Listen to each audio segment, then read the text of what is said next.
Support for WUWM podcasts comes from Potawatomi Casino Hotel Milwaukee, home to 24/7 excitement, dining, and an on-site hotel at 1721 West Canal Street. More information at potawatomi.com. From 89.7 WUWM, Milwaukee's NPR, this is Lake Effect. I'm Audrey Nowakowski. Today, we'll hear reactions from Venezuelans living in Milwaukee about the military raid that captured Venezuela's president. And massive AI data centers are coming to Wisconsin. We'll learn about the potential environmental consequences. A hyperscale data center is much, much larger, can use as much energy or more than a large city in Wisconsin. Plus, 91% of public school students in Milwaukee can't read at a grade level, but district leaders have plans to change that. In looking at how we train our teachers using the science of reading and also the high quality instruction materials that we have, we knew we had to make some things look different for our students, but also for the practitioners who are working with our students. All that's coming up on Lake Effect. This is Lake Effect from 89.7 WUWM, Milwaukee's NPR. I'm Audrey Nowakowski. Thanks for joining us today. This week on NPR, you've been hearing that there's a lot of uncertainty in Venezuela following the U.S. military raid there last weekend. The invasion included the bombing of key outposts and the seizure of the country's president, Nicolas Maduro, and his wife. In the immediate wake of the attack, Venezuelans in Milwaukee checked in on the safety of loved ones back home, while other residents here took to the streets to denounce the U.S.'s actions. WUWM's Jimmy Gutierrez talked with people locally for their reaction. First, we'll hear from UW-Milwaukee assistant professor and clinical psychologist Dr. Gabriela Naigi. She is Venezuelan and has family living there. She shares how she heard about the U.S. attack. I was in bed sleeping, and all of a sudden, my WhatsApp group with my family started beeping in the middle of the night. And I picked up my phone and I was confused as to the messages that my family was alluding to about there being a bombing or attacks in Venezuela. So then I turned to the New York Times and saw the news that there were all these attacks in Venezuela. So through the night, there was just a lot of messages with family members, both in Venezuela as well as here, checking in on our different family members and trying to figure out, is everyone safe? Where are the attacks? Is everyone accounted for? What's going on?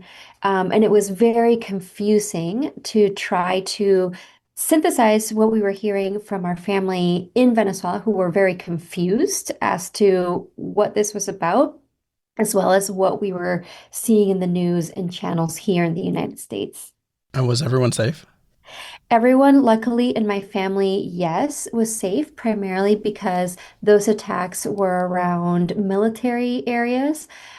Yet, we did have some family who are somewhat close to it. They were not directly hit at all, but definitely you could, within earshot, you could hear the attacks. Yeah, unexpected, terrifying. When kind of the dust settled, what was being said in those WhatsApp groups? What was being said in those conversations? It's such a mix of different emotions. There is the simultaneous sort of excitement about the fact that Maduro is no longer in power, at least for the time being, and that there is some hope that this could change the situation that Venezuelans have been living in for the past 25 years.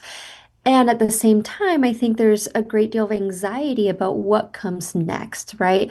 Just because this leader is gone, that doesn't automatically fix the infrastructure, the failed healthcare system, the food insecurity, the crushing poverty, all those sorts of things. And so it seemed like there was information from the Venezuelan government that they now have a law in place where if Venezuelan citizens living in Venezuela are found to be in support of these attacks in Venezuela, that they could be arrested and taken by police. So, for example, anyone could be pulled over by police and they could search your phone. And if they see on a WhatsApp message that you are sending messages about being happy about the attacks, you could be arrested for speaking out against the government. I mean, it's so much for one family and one country to hold. And, you're talking about yourself, of how you have the experience of living in Venezuela and also being born here and now having a professional career here.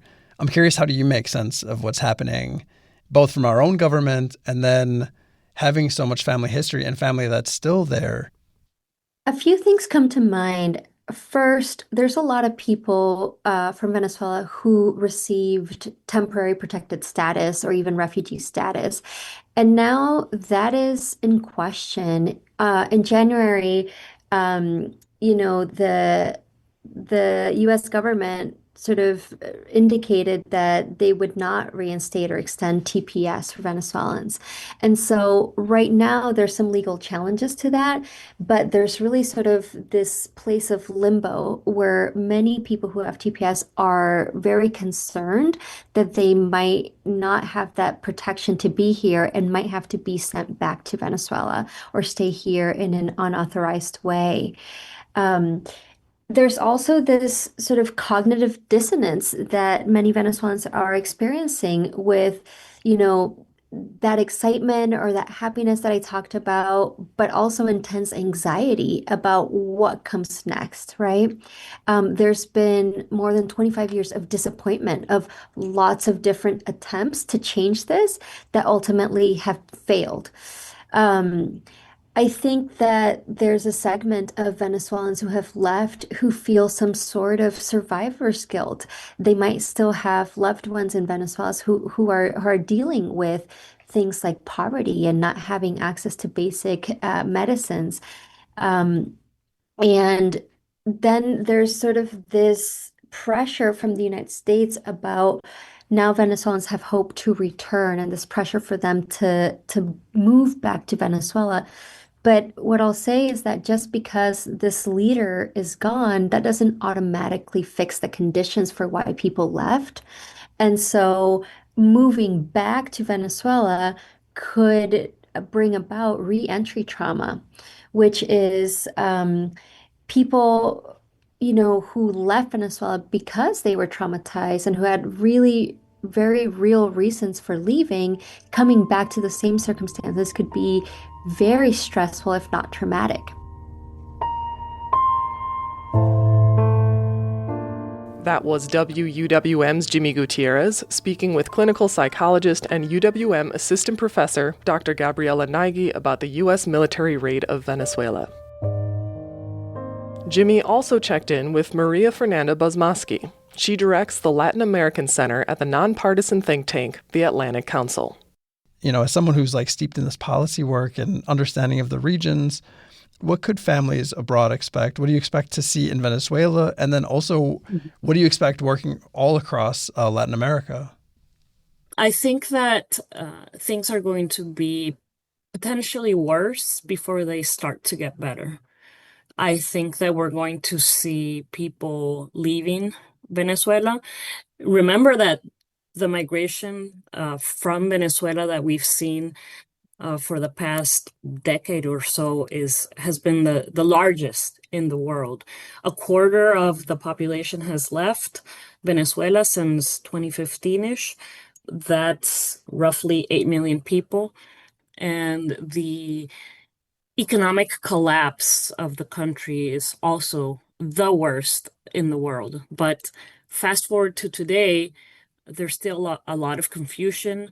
As you can imagine, the folks that are left from the regime are clamping down on potential, what they call traitors. We've seen that. We've seen reports coming out of Venezuela in the past few days that people are being what they call the colectivos, which is this sort of paramilitary group associated with the government. They've been rounding up people.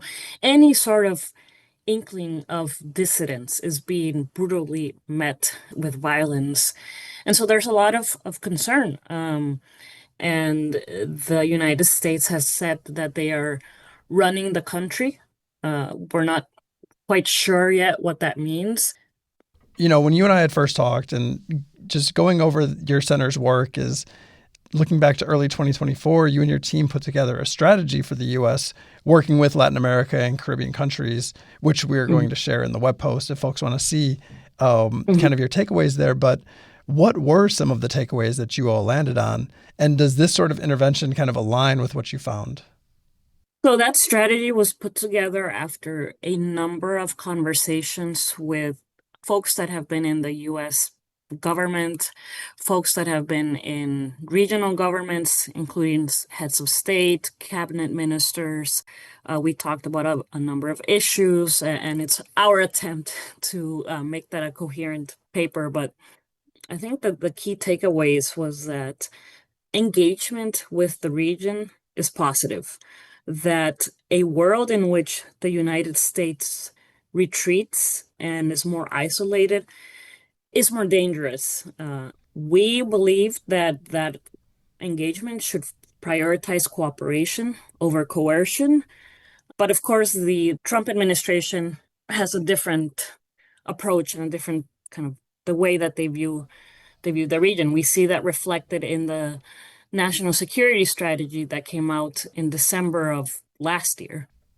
Getting to go over the report, I feel like there's just a lot. It was interesting because it felt like there was all this opportunity almost to like collaborate or work together, and a need to work together. So we've talked with local Venezuelans and people from around Latin America, and there are unsurprisingly a ton of mixed feelings about what happened and what is happening. Some people had never thought this day would come where Maduro wouldn't be in power. Their families have fled. Multiple leaders in the country. Others, who are either anti-war, just can't believe the U.S.'s actions, including some of the extrajudicial boat bombings over this past year.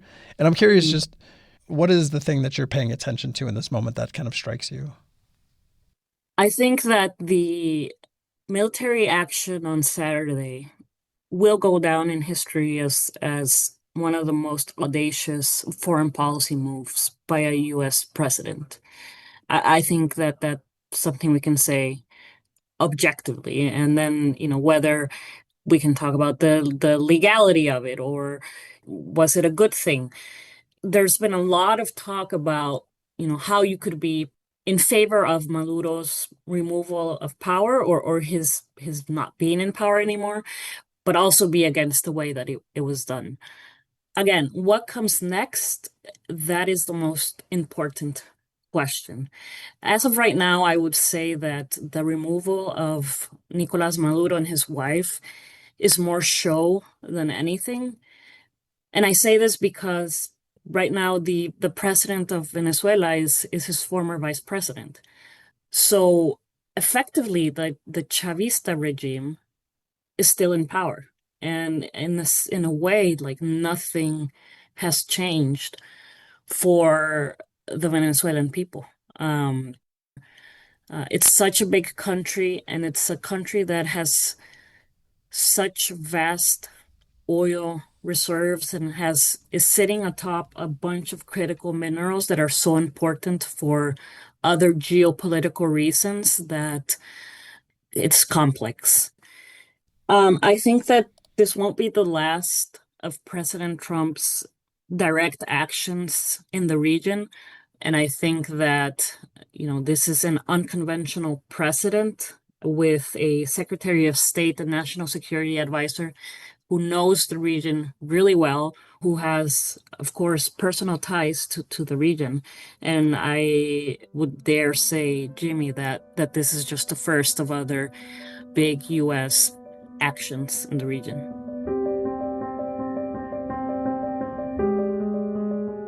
That was Maria Fernanda Buzmosky, director of the Atlantic Council's Latin American Center, speaking with WUWM's Jimmy Gutierrez. Lake Effect is available as a podcast, so you can listen whenever you like. Find it wherever you get your podcasts, then remember to subscribe, download, and then listen on demand.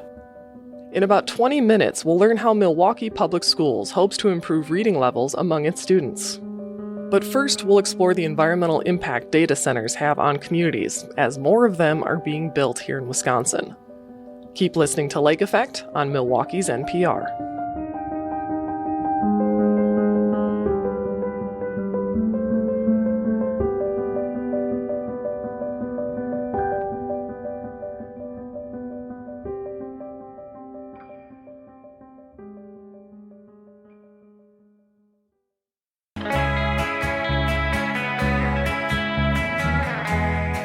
You're listening to Lake Effect on 89.7 WUWM. I'm Audrey Nowakowski. Data centers are the factories that run the internet. We rely on them every day for things like sending emails, watching videos, and uploading photos. Now, even larger data centers to help power artificial intelligence are being proposed and built here in Wisconsin. Data centers require millions of gallons of water to operate. Some can consume as much energy as a whole town. Port Washington residents want to recall the city's mayor over a $15 billion Vantage data center that's under construction. Microsoft is building one in Mount Pleasant. To learn more about data centers and their environmental impacts, WUWM reporter Eddie Morales is joined by Amy Barrow. She's the communications director at Clean Wisconsin, an environmental advocacy group.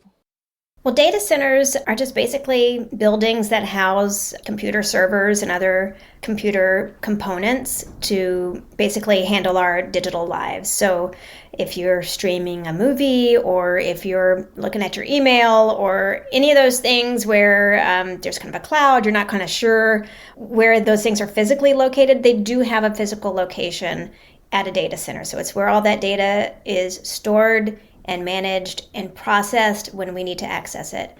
I think it's important to understand there's a difference between a data center and an AI or hyperscale data center.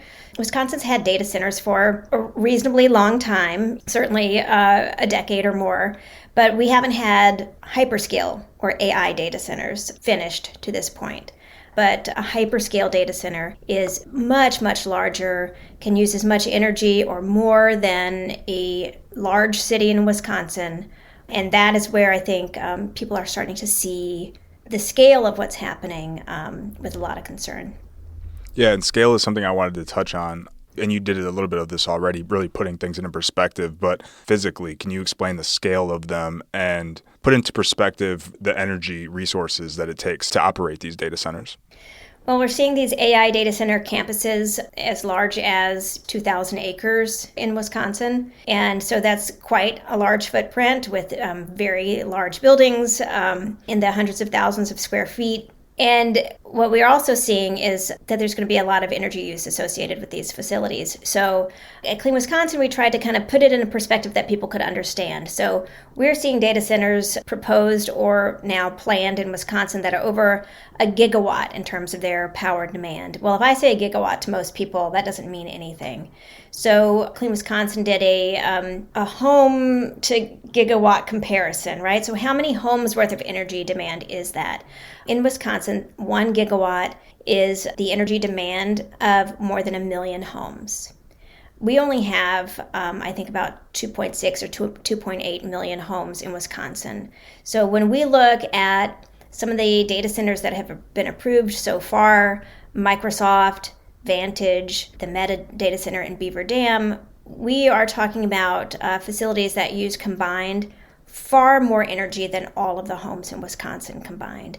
So these facilities will be huge cities worth of energy. I believe Dane County has said that the data center proposed in Dane County will use more than 2 times as much energy as the entire county uses right now. So that's every home, business, school, manufacturer in all of Dane County will be in the relatively small communities of Vienna. Twice as much energy will be used at that campus. When we talk about energy production, we have an enormous gas plant or nuclear power plant's worth of energy will be needed for a single AI data center. You know, resources that we typically would need for a whole region of Wisconsin would be needed to power one data center. So that's what I'm trying to paint a picture of the scale, not just Wisconsin, but globally. We've never seen anything like this. And so when we talk about these projects coming to Wisconsin, 1 or 2 or 3 or 4 of these big hyperscale data centers, the magnitude of impact is something that is very difficult to get your head around. What impact does those resources, that energy consumption, what does that have on local residents in these areas and on businesses? Well, there are kind of layers of impact. So the first most immediate impact that we're seeing play out, at least with the data centers that have been approved thus far, is that companies like Microsoft or all the tech companies want to make sure that those data centers don't go down. So if we have a power outage or something like that, that those data centers stay online, because they are not just serving potentially people in Wisconsin, but they're serving people all over the globe, right? And it's part of a system. So in order to do that, they have backup.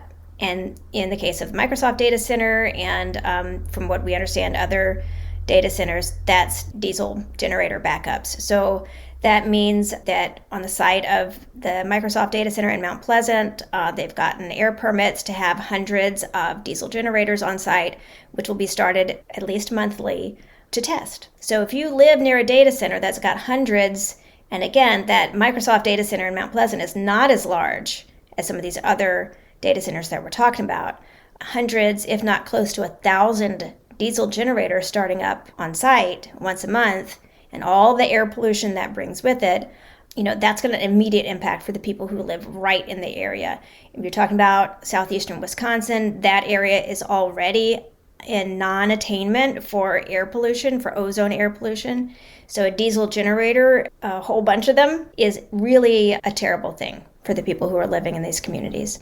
Secondly, I know there's a lot of concern about water use. Data centers, just like if you're sitting with your laptop and you feel like it gets hot on your lap or something like that, data centers use a lot of energy and they need to be cooled because of all the processing that's happening within those buildings. Again, these are big, huge, giant windowless buildings with a lot of computer components in them. And so it was the case that data centers used a lot of water on site for cooling. There's new technology that tech companies really like to tout that's called a closed-loop cooling system. So they use less water on site, although they certainly do use water, especially on the hottest, driest days of the year when our water systems are most stressed. But those closed-loop cooling systems can use more energy than the regular ones that use, direct water use. And energy comes with a huge water footprint. So in Wisconsin, energy production is responsible for more than 70% of water withdrawals.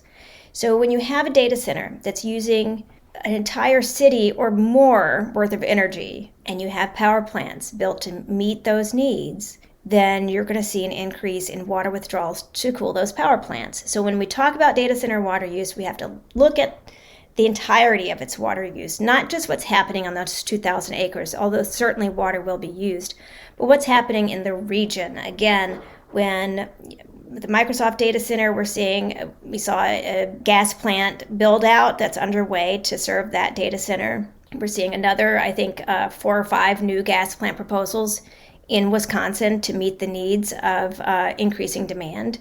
And, as that plays out, we need to really understand what that's going to mean for our aquifers, for our lakes and our rivers, for our water systems that we all rely on, again, especially during those hottest, driest days of the year. So when we talk about localized impact, those are 2 really important things to keep in mind. And then finally, those closed-loop water systems, real information on those is often protected as proprietary by the data center developers and the tech companies. So it's very difficult to get real clarity on those systems, but we do know that they're chemical systems, right? The closed-loop technology uses chemicals. It's our understanding that they use PFAS, which are also known as forever chemicals. And so there's a lot of concern about what happens when those chemicals are disposed of. How are they disposed of? What happens if there's a leak?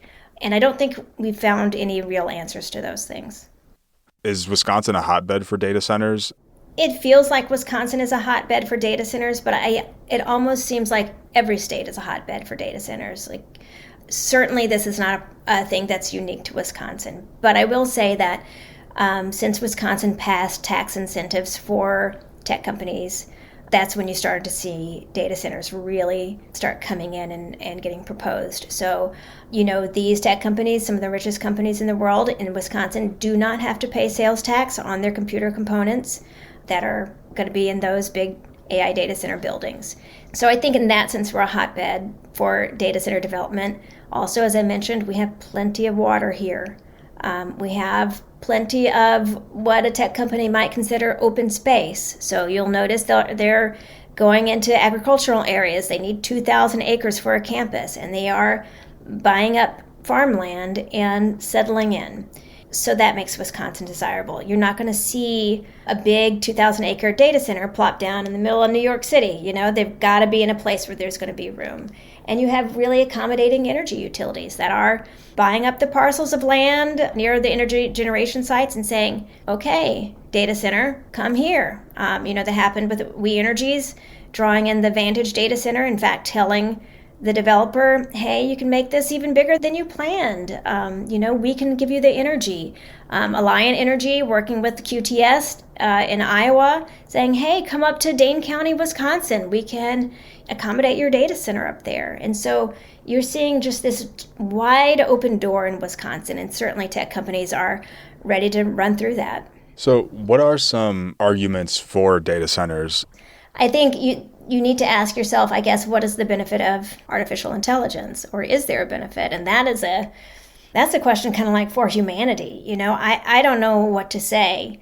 A lot of people would argue that artificial intelligence has an enormous amount of potential to solve all kinds of humanity's problems, right? But we do know that one of humanity's big problems is the climate crisis. And we do know that AI data centers are pushing us to a place where we're not going to be able to meet our climate goals if we're not really careful. We're seeing a gas plant boom, right? We're seeing gas plants getting built all over the place. Sometimes even like you have a data center and you have a gas plant right on site. And that's not going to get us anywhere when it comes to what some would argue is humanity's biggest problem right now. AI is going to push us pretty far from the solution to that. And, I think what you're seeing is local communities in Wisconsin that have really been starved by the state for revenue need it. They need revenue. And, that kind of falls to state lawmakers to ensure that small communities get the revenue sharing that they need, and that hasn't happened. So you're seeing small communities looking to these data centers as a source of revenue. So if you've got a multi-billion-dollar project happening in a small town and you're going to get tax revenue off of that project, and that project's going to pay for some things like upgrades to roads or to infrastructure, then it seems desirable. More desirable than when the land is in agriculture and isn't going to generate that kind of tax revenue. So that's what, you have communities just basically seeing dollar signs that they can get more revenue from a data center that they can get from the current land use, which is typically agriculture.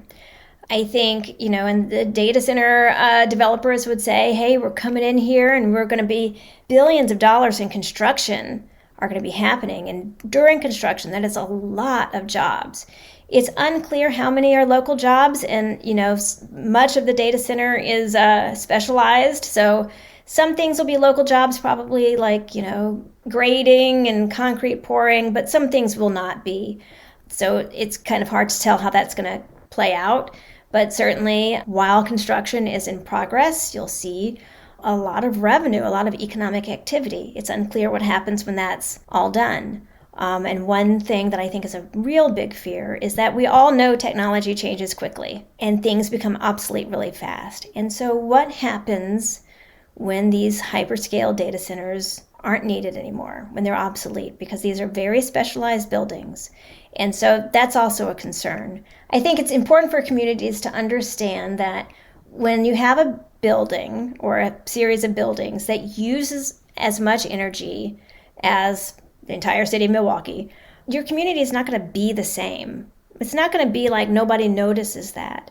You have a structure that's going to need a tremendous amount of energy. And that's with all the substations and energy infrastructure that goes with that, all the diesel generators and backup. And I think communities may not fully understand what this intense level of energy need is going to look like and what it's going to be like, because we don't have one in Wisconsin. We haven't seen one. We don't really know what they're like.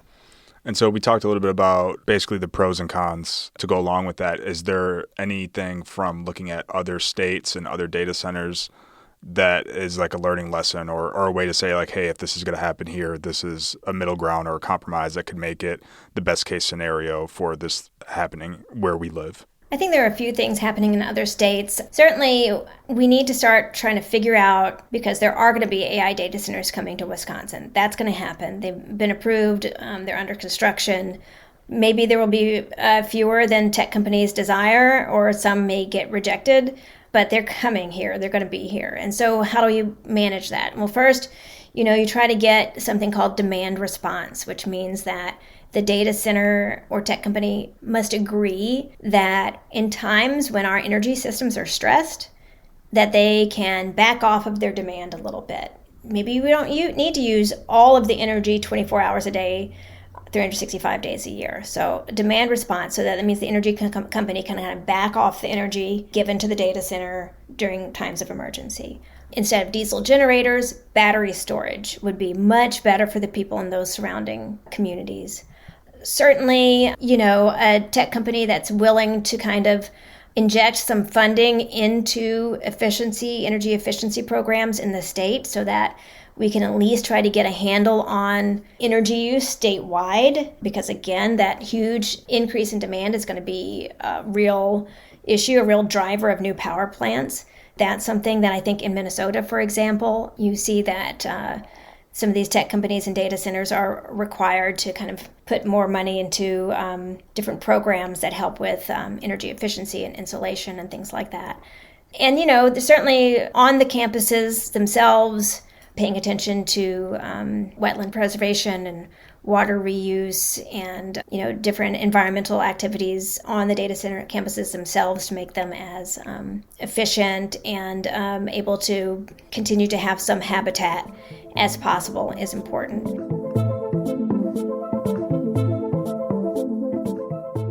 That was Amy Barrow, Communications Director at Clean Wisconsin, speaking with WUWM reporter Eddie Morales.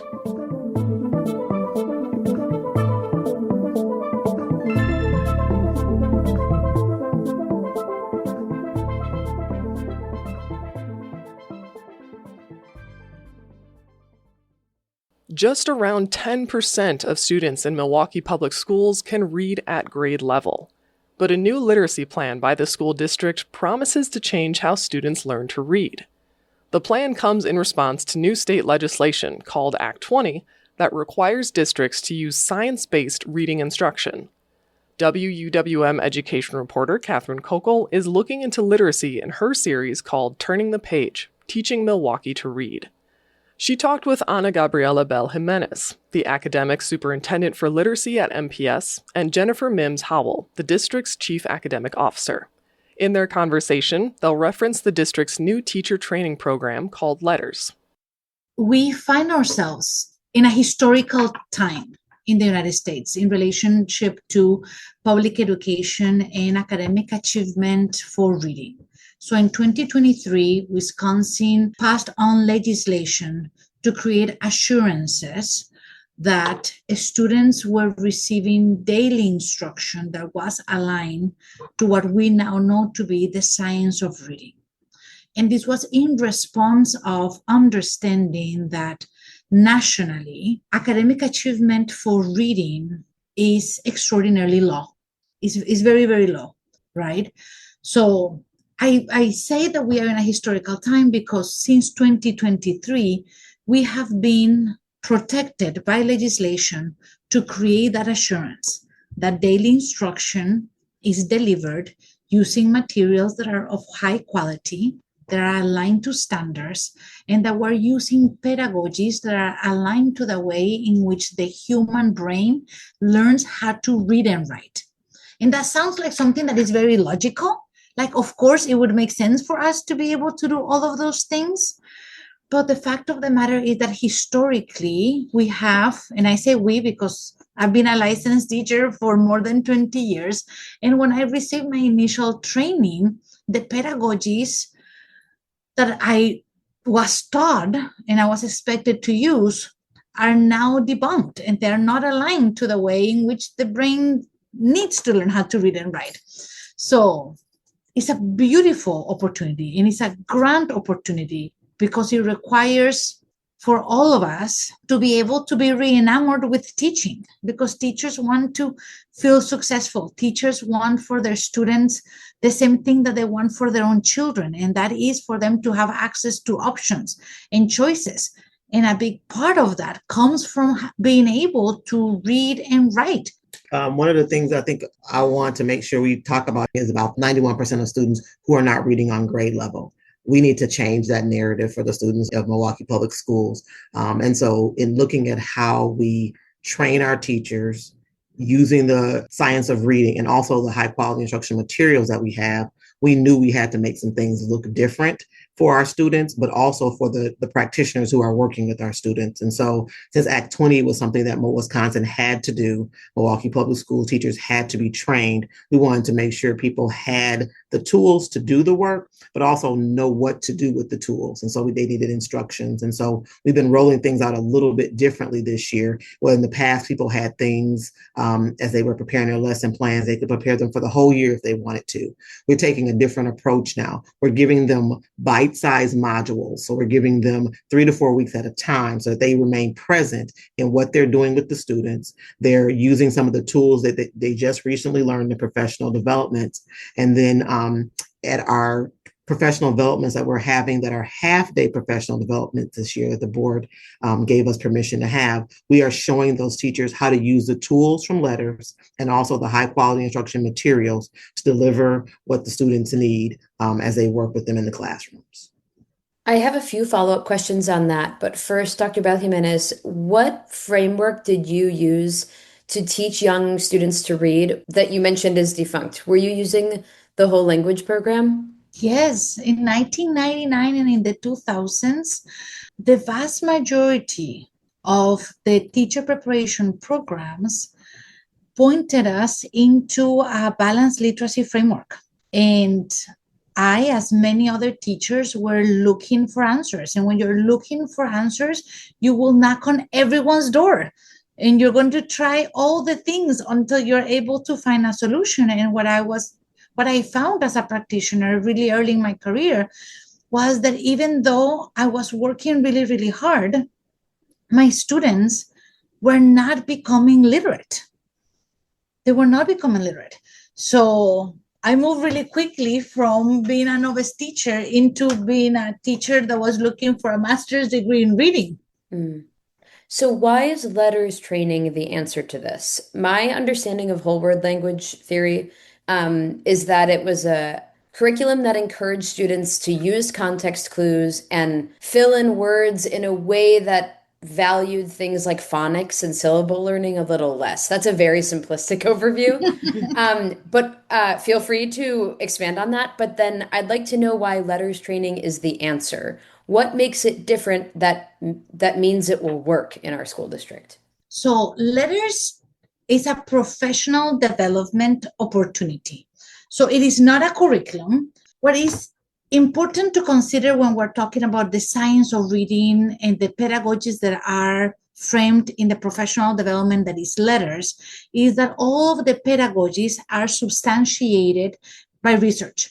And it can be neuroscience, it can be experimental and quasi-experimental research with a control and an experimental group. So we have a sense of assurance that the way in which we are engaging in instruction will result in a student's learning. Does that answer your question? It does, yeah.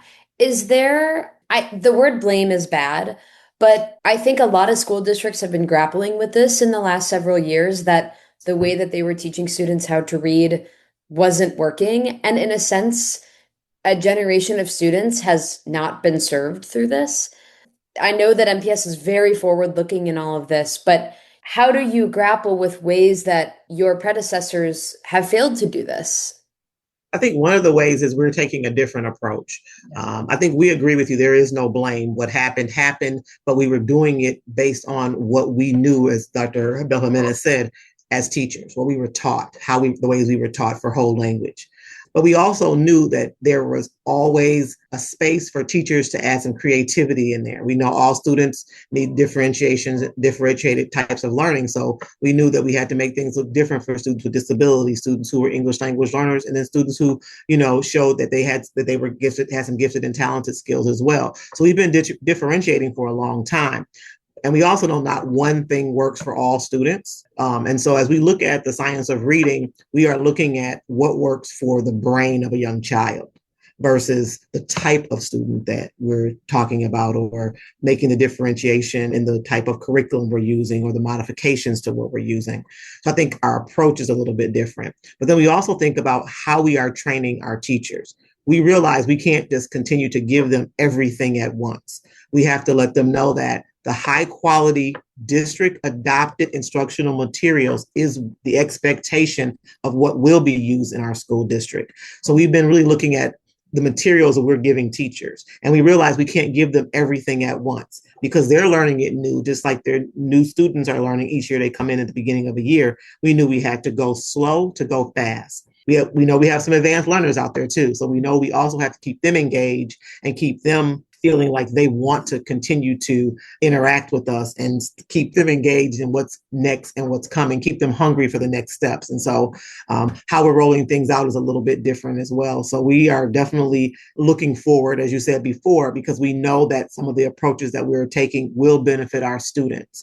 Sometimes it's going to be a little bit harder with some teachers than with other teachers. We know that some of our very seasoned teachers have the way that they were trained, and that's the only way. But we also know that there's some teachers who are coming in raring to go, some brand new teachers with ideas and things like that will help us promote the activities through the science of reading that we're going to work on to do in Milwaukee Public Schools with the materials that we have adopted.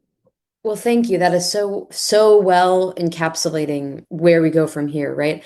We just scratched the surface here. And so knowing that this is 30,000 foot view, is there anything that we didn't talk about that you think is really important for people to know about this or to remember as things change at their child's school? I think you just said it. Things are going to change at their child's school. We have been, getting concerns from constituents about things that are happening in the schools that look a little bit different. We need a little bit of grace right now. We need a little bit of grace. I think we have to, let the community know that we're going to be as transparent as possible, through the messages of our superintendent.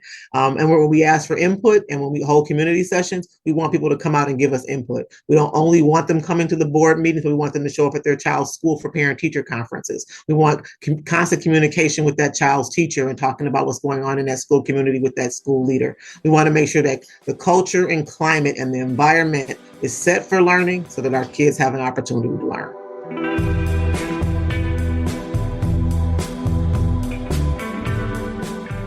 That was Jennifer Mims Howell, the Chief Academic Officer for Milwaukee Public Schools, and Ana Gabriela Bell Jimenez, the Academic Superintendent for Literacy at MPS. They both joined WUWM education reporter Catherine Kokel, whose literacy series called Turning the Page continues Monday on Morning Edition. We'll take one more break, and then we'll get some tips on how to dress for the cold if you want or need to spend long periods of time outside in the winter. That's next on Lake Effect on WUWM.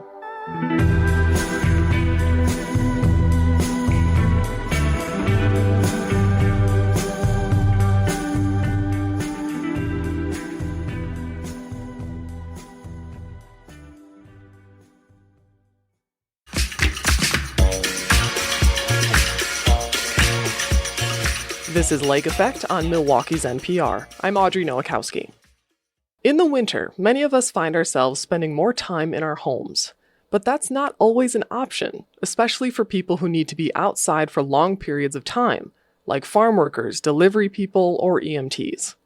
This is familiar territory for Eric Larson, a Wisconsin native and polar adventurer.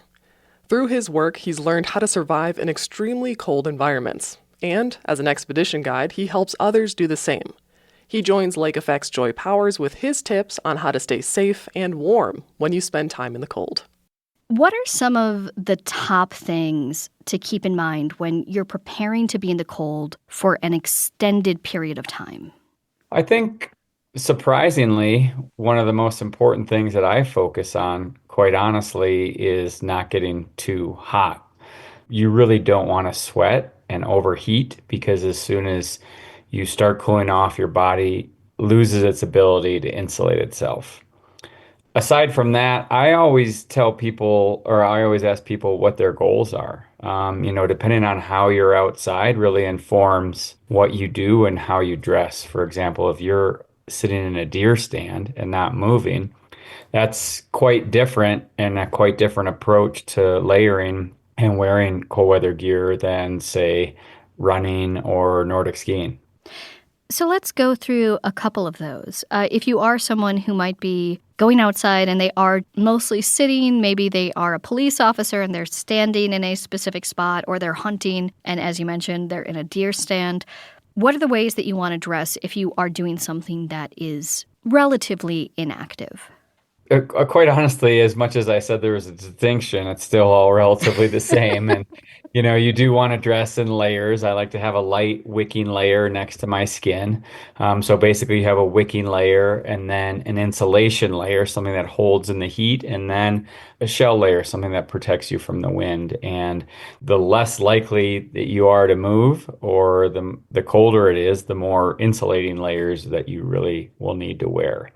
Apart from that, if you are sitting around more, I tend to wear thicker layers as well. And you have to be mindful of kind of the different types of heat loss that there are. For example, sitting or standing, you have a lot of conductive heat loss, which is just contact with the ground or an object. And so, for example, your feet, putting extra insoles in your boots can really help keep your feet warmer because you're not losing as much of that heat through the bottom of your soles. Now, you mentioned the different layers that you put on your body. Can you explain what each of those is and the purpose of each of them? Yeah, well, the first layer next to your skin is a base layer, and that's usually a thin, breathable layer that one both traps heat next to your body, but that also wicks moisture away from your skin. The way that your body insulates and clothes help insulate is that there's a layer of air next to your skin in between that base layer, and that helps keep you warm. When you sweat, that layer of air is replaced by water and moisture, and you're not able to stay as warm as long. And so having that base layer, that tight layer next to your skin, pulls that moisture out from your body and helps keep that warm insulating layer next to your body. And then the next layer would be an insulating layer, and that can be anything from just a thicker base layer, like a fleece layer or a wool layer, upwards of a down jacket or down pants even. And so that's just a thicker layer that's able to trap more heat in next to your body. Then after that, a shell layer is just something that you can wear that's going to protect from the wind, because I talked a little bit about conductive heat loss, but convective heat loss is also very important to factor in. And just air moving across your body, you can lose a lot of heat that way. And so reducing the amount of air that comes into contact of your layers or your body is going to have an impact on your ability to stay warm. Now, my husband is actually a UPS driver, so he spends quite a bit of time outside. And one of the things that he does for himself before he goes out to work is he does a lot of stretching. He does a lot of, just trying to test his flexibility a bit just because of the kind of movement he's doing throughout the day. Are there ways that you can prepare your body, not just for maybe the activity that you're doing, but also for just being in the cold? I mean, I think there's all sorts of different things that you can do. For me personally, it's more about my mind than my body. It's just understanding that I have the ability to be in that condition no matter what. I think your mind can be your worst enemy. They're so closely connected when you're outside. And so if you think you're going to be cold and miserable, most likely you're going to be cold and miserable. Obviously, when you are cold, your muscles can get more tense. It is easier to potentially, pull a muscle or strain something or whatever. So really a lot of my preparation just is involved in not getting cold. And so I oftentimes will be wearing some additional layers when I'm just starting out, and I'll stop and take off my big down jacket and put in my sled or my pack so that I'm not starting cold. A lot of people who are kind of more active and maybe just doing like a short half an hour run or an hour run or whatever it is, they're more likely to start cold, so to speak. And that's a pretty common practice for me. I'm outside, 10, 12 hours a day at 30, 40 degrees below zero. And so I just, again, have to be a little more mindful of those things. But there are a lot of different practices. And again, I also encourage people to find their own solutions. Everybody's body is a little different, obviously, and their goals are different and how they recreate or are outside are different. And so just finding something that works, but understanding that you can be outside and be warm no matter what the activity or what you're doing. Nice. Well, Eric, thank you so much for joining us here on Lake Effect. Thank you. Always fun.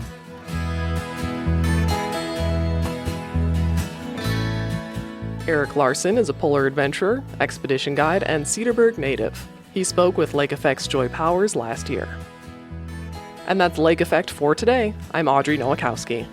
If you've missed any of Lake Effect this week, you can find all of our conversations at wuwm.com. If you'd like to take the show on the go, remember that you can download Lake Effect as a podcast wherever you listen to your podcasts.